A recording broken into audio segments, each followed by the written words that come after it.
Make it brief, make it brief. PBM said po na kung ganun po kadali magplano pagpatay sa isang presidente, paano pa kaya sa pagkaraniwan ng mamamayan? Kung ganyan kriminal na pagtatangka, hindi dapat pinapapit ang pas, yan ay aking papalagan, sabi ni PBM. Oo. Diba? Pumalag nga yung buong bayan nung pinatay ng pamilya nila si Benigno Aquino Jr.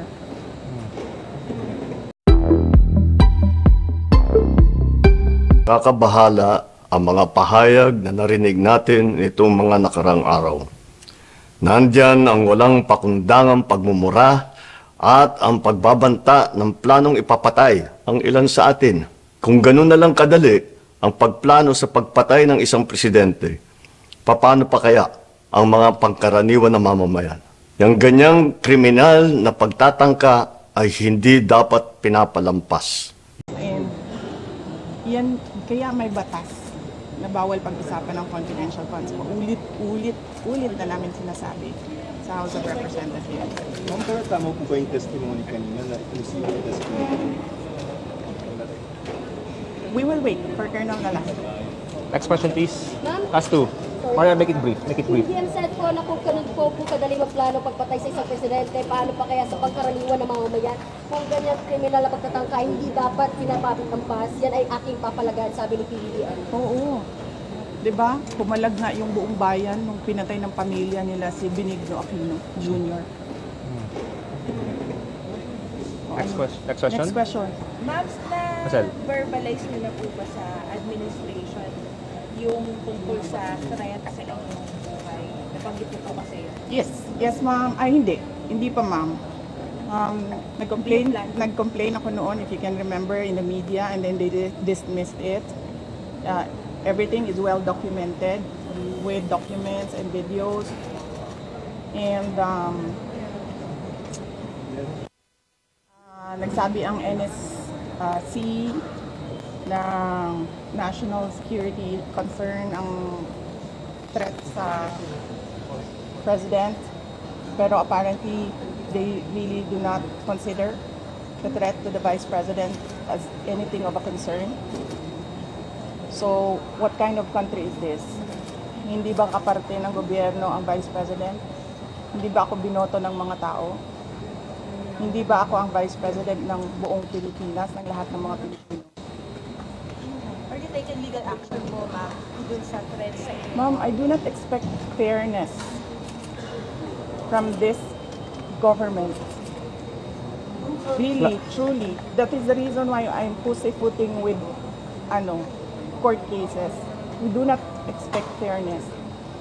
Imagine mo, saan ka nakahanap na-admit na yung tao sa hospital, bigla na lang papasok, discharge na siya in less than an hour. Saan ang hustisya dyan? Saan ang hustisya dito? Sa bayan. Last two questions, please. Ma'am, po yung detention order para kay Attorney Lopez. Ano po yung next steps niyo po for this? I questioned it doon, kanina. Pinapahirapan pa nila ako. Ano sinabi nila? Dinetain nila yung tao dahil sa due process. Dahil, ano ba yung sinabi niya? Walang due process ang pagpapatanggal kay Gloria Mercado at iba pang officials ng Department of Education. Ano sinabi ko kanina? The position of a USEC and ASEC is a position of trust and confidence by the appointing authority. Ngayon, ang appointing authority ng USEC at ASEC ng DepEd is the President of the Republic of the Philippines.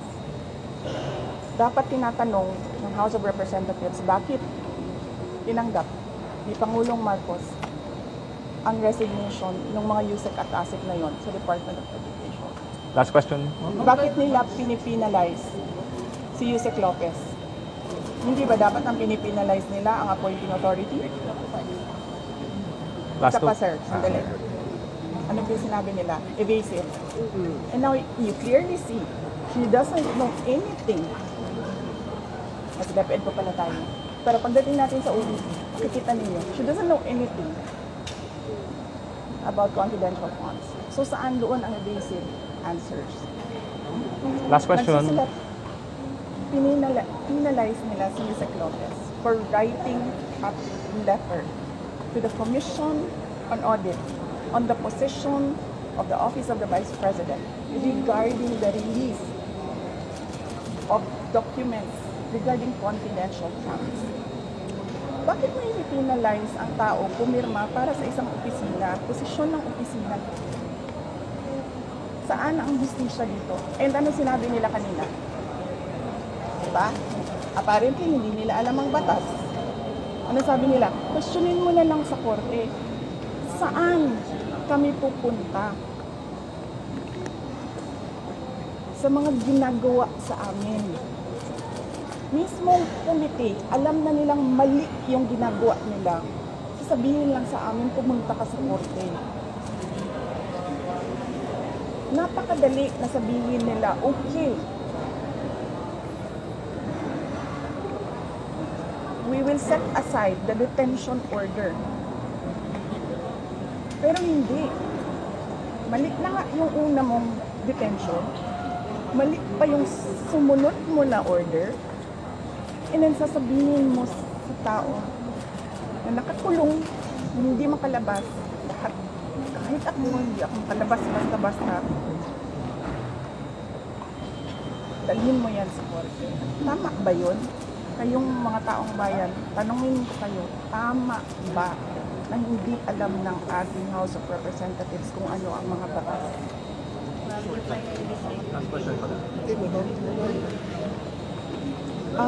For the sake of the personnel of the Office of the Vice President, because I clearly sinasabi ni Joel Chua na we will not recognize you without an oath.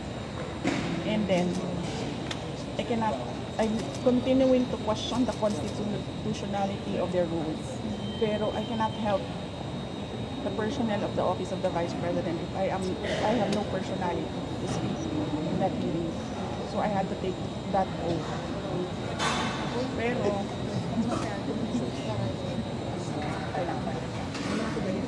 papasalamat ako sa inyo sa pinili yung Isaac Lopez at sa lahat ng OVP version. Will you go up to the Supreme Court to question? Kasi may jurisprudence naman on contempt powers of Congress. And yun lang ang sinasabi ko, sir, no, parang we don't trust anyone anymore in this country. We don't expect justice anymore in this country. This is clear political harassment, this is clear political persecution. Pag-threat sa'yo, lalo wala. Pag-threat sa kanila, national security. Ano ka? Who's testimony for hire? Do you think that will hold water as far as maybe pinning you down as concerned, or doesn't establish anything? If they file cases or an impeachment case, whatever case, we will answer that in the proper venue. Kung meron man silang hanap na mali. Basta parang nakikita niya kanina na ubus na yung tanong nila, hindi pa sila makapag-content kay Edward. Kasi nagsasabi ng totoo yung tao. You said that you're expecting again any contempt sa Yes, we expect that. We expect contempt, detention. We expect a term isn't like is terrorizing. We expect them to terrorize the Office of the Vice President.